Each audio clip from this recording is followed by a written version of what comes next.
Tem sido extremamente significativo para mim e encorajador ter essa experiência. O Recife para mim era só um lugar para passear, mas que não foram tantas vezes, foi uma vez só, em janeiro desse ano. Não sou grande conhecedor, mas agora se tornou um lugar, uma casa, um lugar de amigos. E o que eu tenho experimentado aqui tem me feito reconsiderar muito da minha própria vivência, muito daquilo e ver o que Deus está fazendo e está fazendo e quando a gente nem vê. Então, Deus separou esse tempo para me encorajar, para me dizer o quanto Ele se importa com os seus filhos e tem conduzido esses filhos em todos os lugares, em todos os cantos desse mundo, e tem o feito aqui no Recife. Então, olha, eu não sei nem o que dizer. Eu ainda estou encantado, né, com tudo que Deus tem feito. Eu não tinha esperança disso, não era o que eu esperava de verdade, mas Deus, Ele é habilidoso em fazer muito mais do que pedimos ou pensamos. Eu quero compartilhar com os irmãos um texto que tem sido extremamente significativo na minha caminhada, que é o texto de Tiago, capítulo 1, de 16 a 21. Abram lá, Tiago, capítulo 1, 16 a 21, diz assim: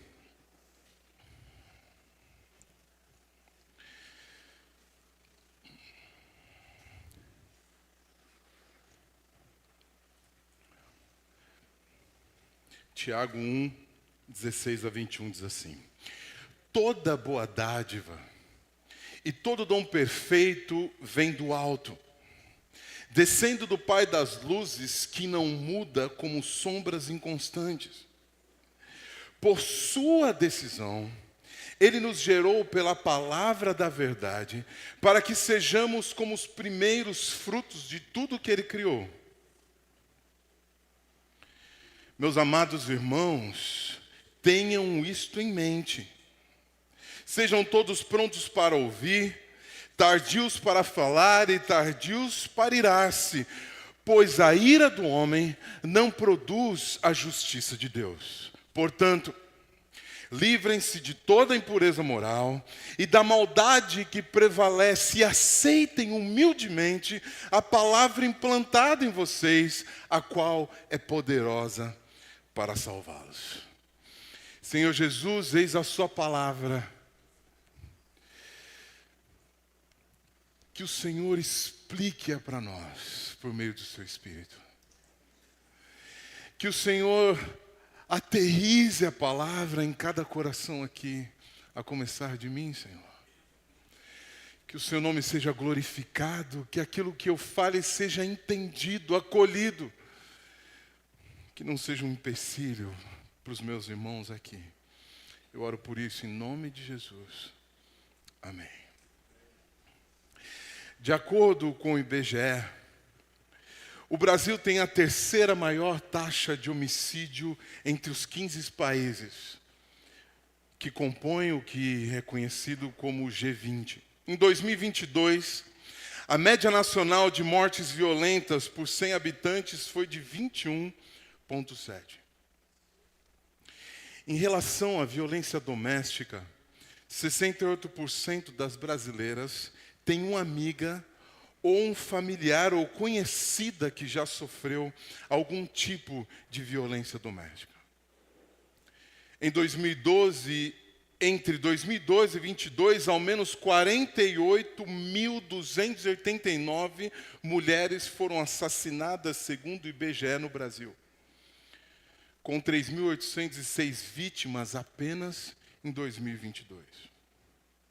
Nesse mesmo ano, 221.240 meninas e mulheres sofreram algum tipo de agressão.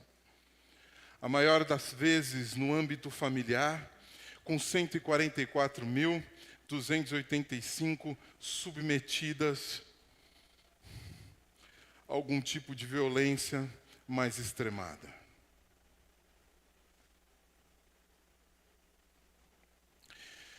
Você não precisa desses dados do IBGE ou do IPEA.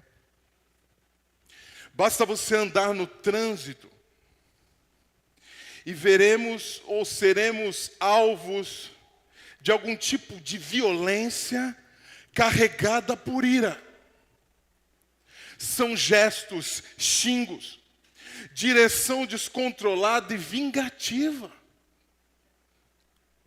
Um tempo atrás, mais ou menos no mês de setembro, um motorista deu ré na frente do famoso estádio do Maracanã em cima de um motoboy e matou ele. Temos visto a escalada de agressão ao nosso lado. Agora, quando é que começamos, como sociedade, a ser marcados pela ira e pela violência? Quando é que, como povo, a violência começou a ser vivenciada de uma forma muito mais agressiva? Será que foi quando os portugueses lusitanos chegaram nas suas caravelas? E o arrepio da cultura impuseram sua religião, seu culto, suas normas, porque afinal, numa mão trouxeram a religião e na outra a espada? Será que foi ali que nasceu a ira que nos marca como povo? Será que essa marca não havia nos tidos povos civilizados? Ou povos não civilizados, como eram tidos aqueles que estavam no Brasil antes da entendida civilização chegar até nós? De onde vem a violência que marca o Brasil? Será que foi o legado das duas grandes guerras que houveram no mundo, que acenderam em nós a violência como modo de viver e de ser? Eu sei, e vir aqui me diz que nós não somos um povo só marcados por violência.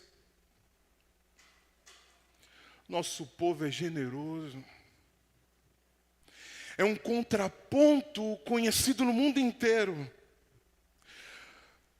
Agora, como é que somos hospitaleiros, generosos e ao mesmo tempo tão irados, tão violentos? Será que essa é uma questão só nossa? Tupiniquim, não é? De um povo talvez embrutecido, que muitos chamam de pouco civilizado. Será que essa é uma questão só brasileira?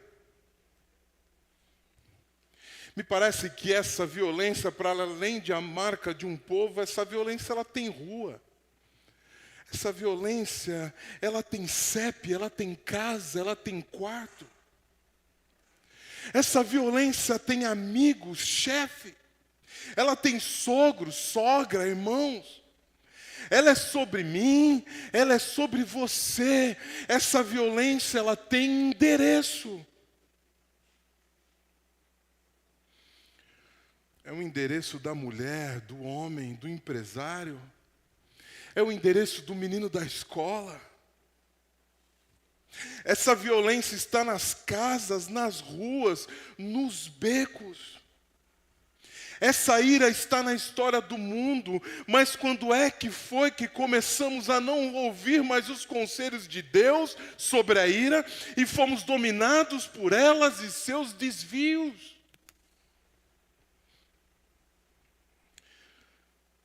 Essa ira começa no Éden. Na verdade, nos arredores do Éden, uma vez que os nossos primeiros irmãos já não estavam mais ali. Adão e Eva haviam sido postos para fora daquele lugar. E Caim foi o sujeito que após ter tido sua oferta rejeitada por Deus, mata Abel, seu próprio irmão. É retirado diante da face de Deus e vagueia como um errante pelo mundo e constrói a primeira cidade do mundo, Gênesis 4 diz. O nome é Enoque, o nome do seu primeiro filho. É a cidade que nasce sob o estigma da ira, do assassinato e da indiferença. De fato, a ira tem sido um problema de saúde pública.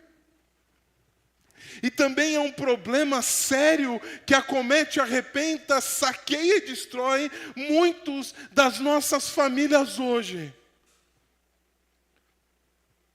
A luta contra a ira tem ganhado muitas boas intenções no seu trato, uma vez que ela escalou a sociedade, criou problemas trabalhistas, de desempenho relacionais. Existem muitas pessoas tentando dar caminhos pretensamente viáveis aos desdobramentos da ira. Porém, são ineficientes para conter a ira e os seus desmandos.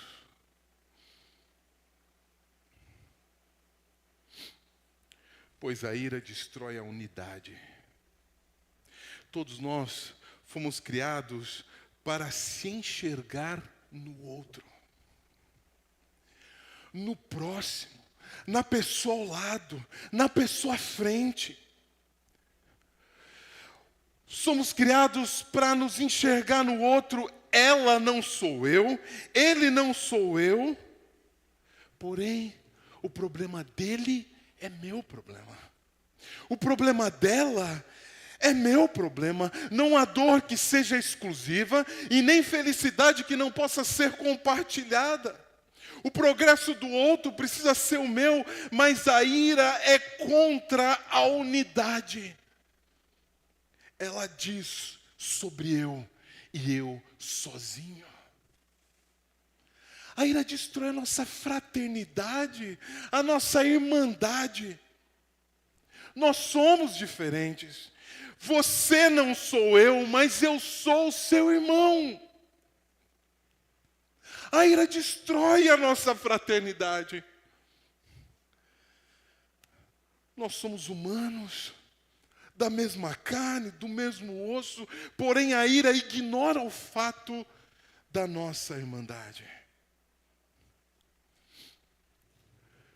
A ira, numa escalada decadente, destrói a nossa proximidade. Não somos mais um, não somos irmãos e não podemos andar próximos mais. Não há nada que nos ligue, não há na ira disposição a caminhada nem mínima. Não há proximidade entre nós. A ira destrói a nossa diversidade. Ele, ela, são outros. Não tenho nada a ver com você, com ele. Para mim, você é problema seu. Se você não for como eu não tenho a ver contigo.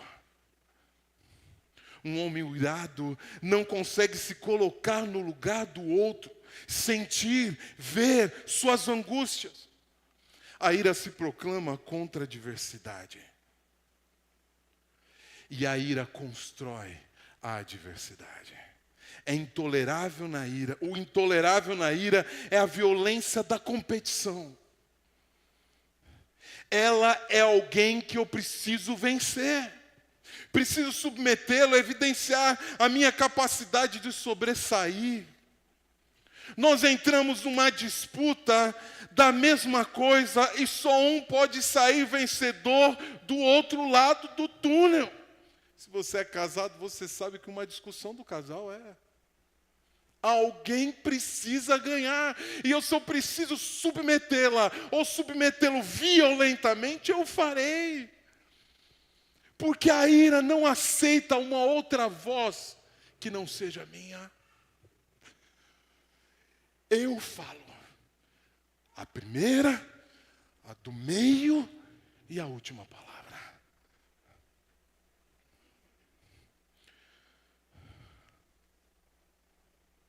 até que a ira constrói a inimizade. Ele é meu inimigo. A pessoa que tenho que matar, ela é minha inimiga. A pessoa que tenho que matar. Essa desgraçada espiral decadente que a ira constrói em nós, a Bíblia chama de queda. É sob esse paradigma que as palavras de Caim, quando arguido por Deus, se sustentam. Então o Senhor perguntou a Caim: onde é que está o seu irmão Abel? E Caim respondeu: não sei. Sou eu quem deve guardar o meu irmão? Ou acaso sou eu o tutor do meu irmão? O Senhor disse então a Caim: o que você fez? Porque o sangue do seu irmão clama da terra para mim. Deixa eu te perguntar uma coisa. Quem aqui gostaria, nessa noite, que a ira não fosse a marca que tem definido a sua casa? Quem gostaria, essa noite, que a ira não fosse a marca que constrói a sua fala? Quem gostaria, essa noite, de parar de ferir as pessoas com ira? Quem gostaria de não ter a culpa de um esbravejar violento, de um pavio curto, de uma ação maligna de ira? Se você na sua alma disse eu, essa resposta aponta para uma necessidade que temos de sentar aos pés de Jesus para ouvir os seus conselhos, para ouvir o que Ele tem a dizer sobre como Ele nos salva, como Ele nos transforma.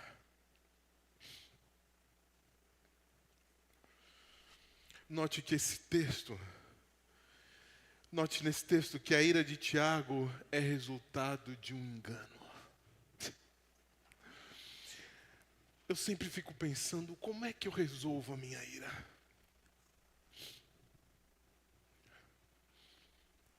Como é que eu paro de ser irado? Tiago diz: para de se enganar. Para Tiago, a ira é o desdobramento de um engano. Ele diz: meus irmãos, não se enganem.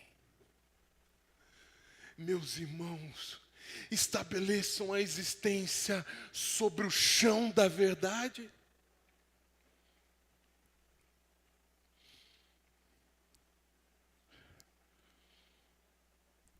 É resultado de uma percepção equivocada da ira, de uma leitura da realidade comprometida com a mentira, ou comprometida com alguns ou muitos enganos.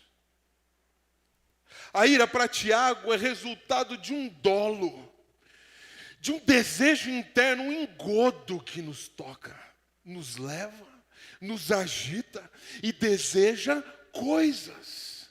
A ira quer coisas. A ira deseja pessoas. A ira deseja glória.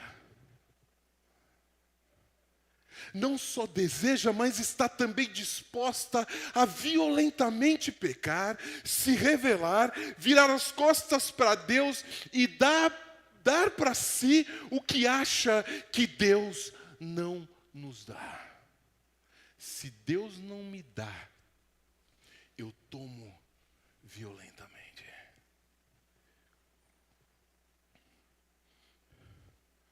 O engano está na percepção de qual é a base da nossa existência.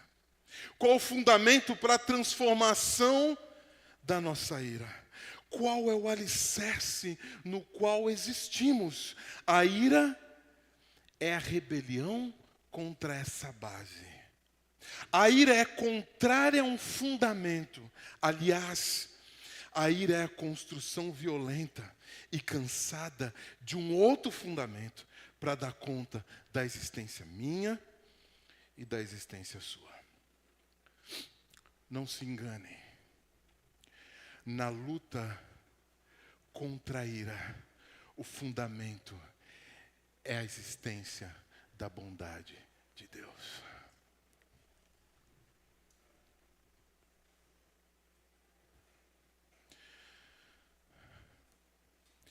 Para eu lidar com a minha ira, eu preciso repensar sobre se Deus é bom e se o que Ele faz também é bom.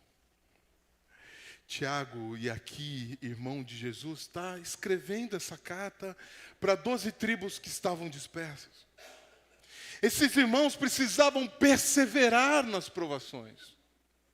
E se tem uma coisa que arranca de você, que tira de você, que te faz ficar irado, chama-se provações.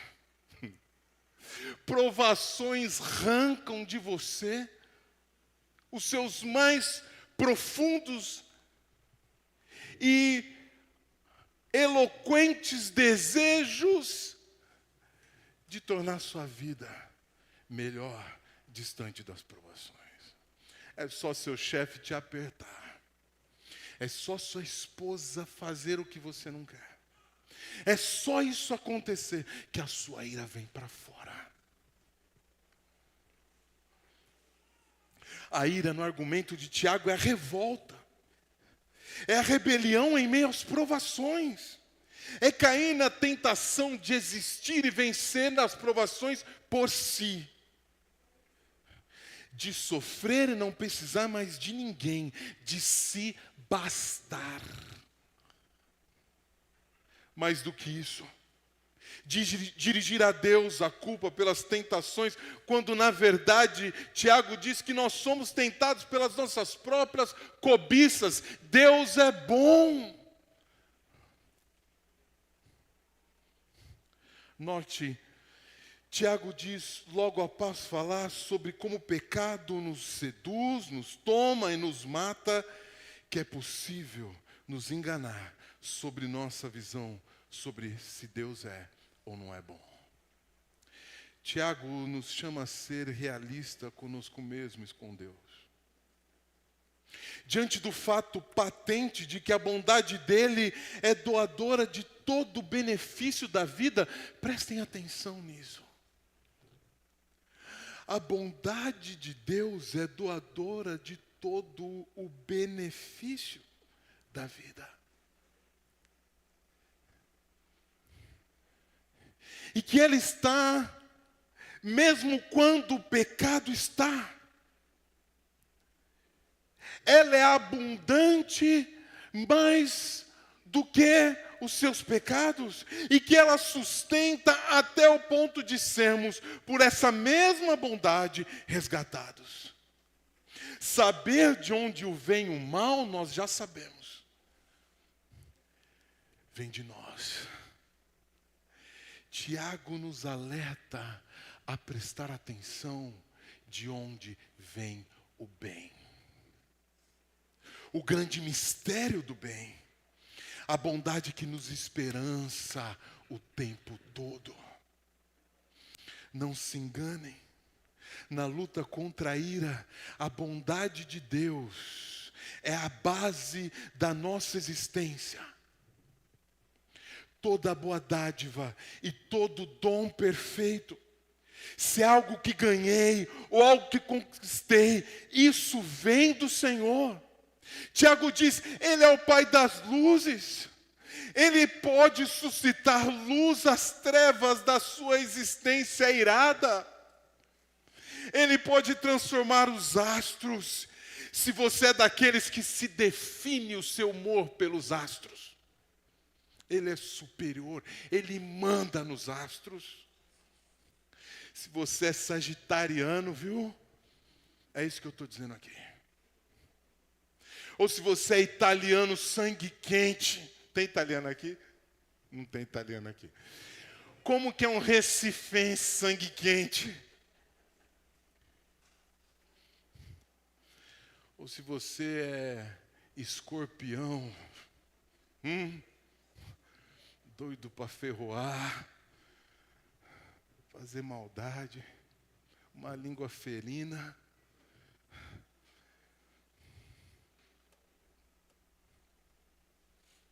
Eu vim aqui para te dizer hoje que a bondade do Senhor está transformando e sustentando o seu processo. A sua transformação não começa na sua mão, na sua capacidade de lidar com a ira. A sua transformação começa num Deus bondoso que te faz existir e sustenta o processo de transformação da sua ira.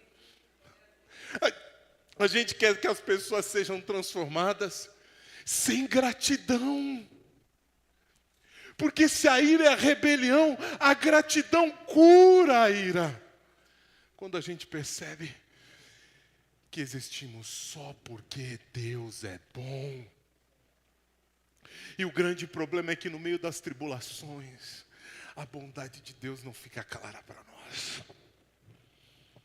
Mas se a gente der um passo para trás, talvez 2 passos, talvez 3, se aquietar, a gente vai ver o que Ele está lindamente fazendo em meio às provações.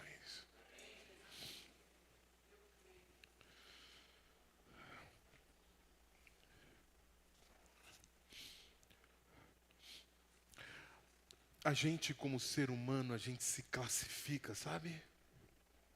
A gente diz assim, tem o pobre, tem o rico, tem o homem, tem a mulher, tem o cristão, tem o bárbaro, tem o inteligente, tem o burro, tem os rápidos, tem os lentos, tem os vencedores, tem os perdedores, tem os homens de bem e tem os homens de mal, tem os tradicionais, tem os progressistas.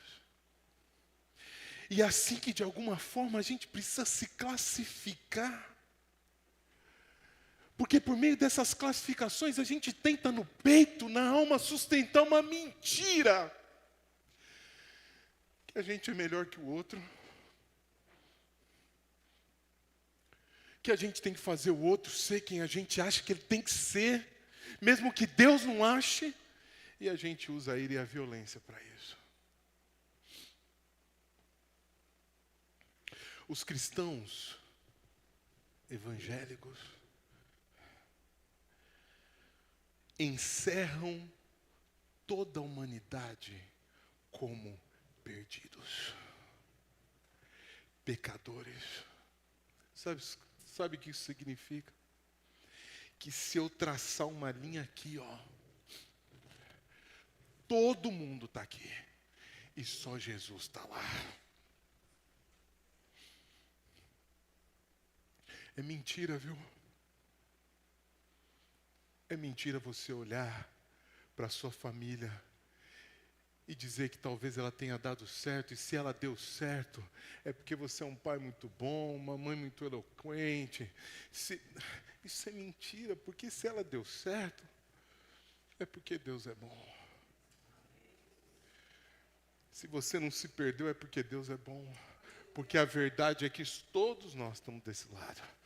E só o Deus Santo que está lá. Tiago nos coloca todos como necessitados da bondade de Deus.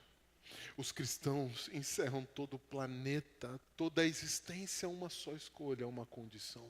Todos pecaram e estão carentes da glória de Deus. Nesse sentido, Tiago propõe a nós a consciência de que não há em Deus nenhum pensamento que não seja o bem para conosco.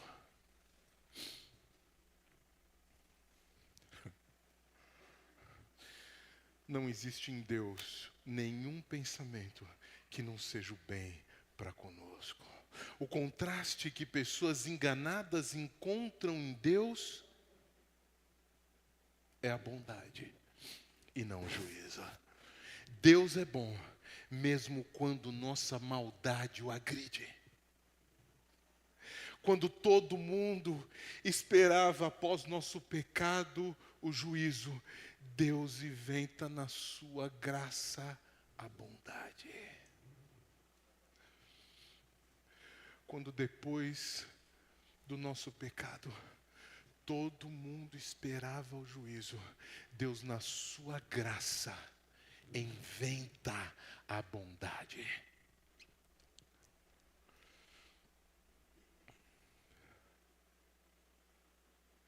O que oportuniza a tomada de consciência sobre a luta contra a ira é a bondade de Deus, obra da sua graça.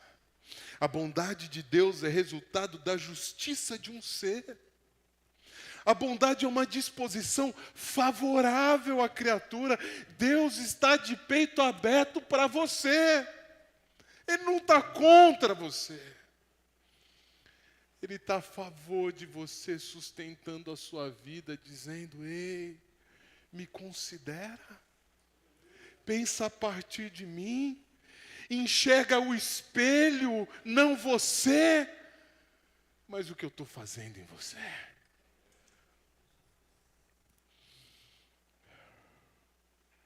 A bondade de Deus é a disposição da sua misericórdia, que é a capacidade de dar uma segunda chance, segundas chances.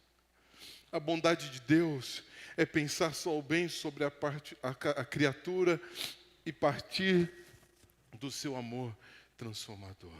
Porque Deus é gracioso, Ele se desdobra em bondade. Porque Deus é bondoso, Ele se desdobra em toda a graça. Todo esse arcabouço, todo esse pacote de bondade disponível a nós, é que sustenta o processo de transformação na vida do seu filho ou na sua vida. Então não permita que nenhum cantinho do pensar, sabe aquele ali? Ou caixinha da ira, conduza você ou seu filho para algum lugar que não seja um encontro com o seu pecado e a abundância da bondade do Senhor. Não se engane. Ira não é só um problema social. Ira não é só um problema de saúde pública. Ira é uma rebelião contra a bondade do Senhor.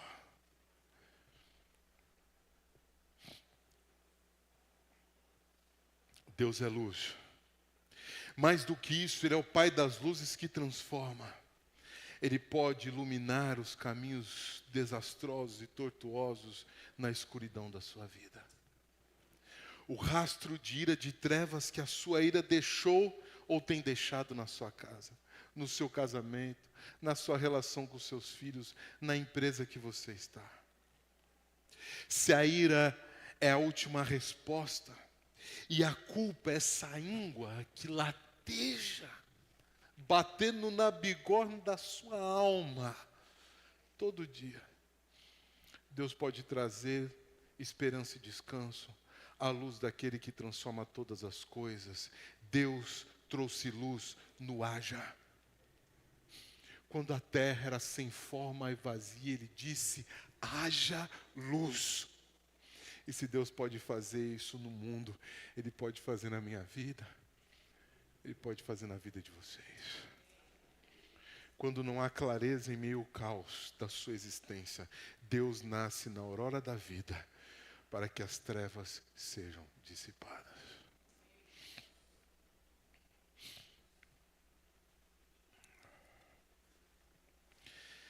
Ora, essa é a verdade que expõe a nossa vida, que expõe as nossas condições. Não há quem respire e que olhe e o faça por si e para si.